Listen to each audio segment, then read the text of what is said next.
Pemirsa anggaran Pemkab Buleleng untuk naur kepesertaan JKN KIS Majeng Kramo Buleleng mewates pisan. Kewentenan anggaran ring warsa kalih tali selikur wantah kantos Oktober. Raris untuk kekirangan anggaran kalih wulan ungguran durung wenten anggaran.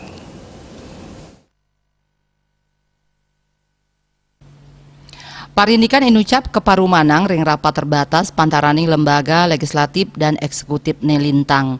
Ketua DPRD Gede Supriyatna Mausang yening rapat sareng tim anggaran Kantun Mausang indik rancangan APBD Buleleng warsa kali tali selikur. Sile tunggilnyane indik muatesnyane alokasi sharing dana untuk iuran KIS pantaraning pemerintah Provinsi Bali miwah pemerintah Kabupaten Buleleng. Sangkaning muatesnyane dana sanika alokasiang dadosnyane dana inucap wantah sida untuk naur KIS melarapan penerima bantuan iuran utawi wantah kantos bulan Oktober warsa kali tali selikur saneja girau. Sepatutnya nih dana keanggen untuk naur iuran jaminan kesehatan krame kantos 144, petang miliar rupiah. Nanging ring pemarginnya nih rauh mangkin pemerintah wantasida masang alokasi dana kantos 103,6 miliar rupiah.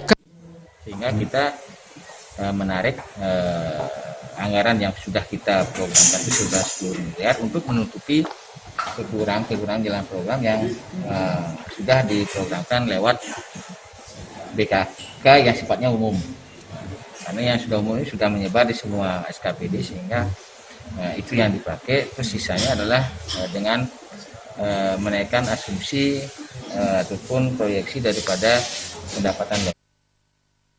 Rencana yang kekirangan dana inucap pacang ke Parumang malih ring APBD perubahan warsa kali tali selikur taler wenten makatah penerima wantuan iuran saking APBD Buleleng sani pacang kauwah ke APBN. Komang Yuda, Bali TV.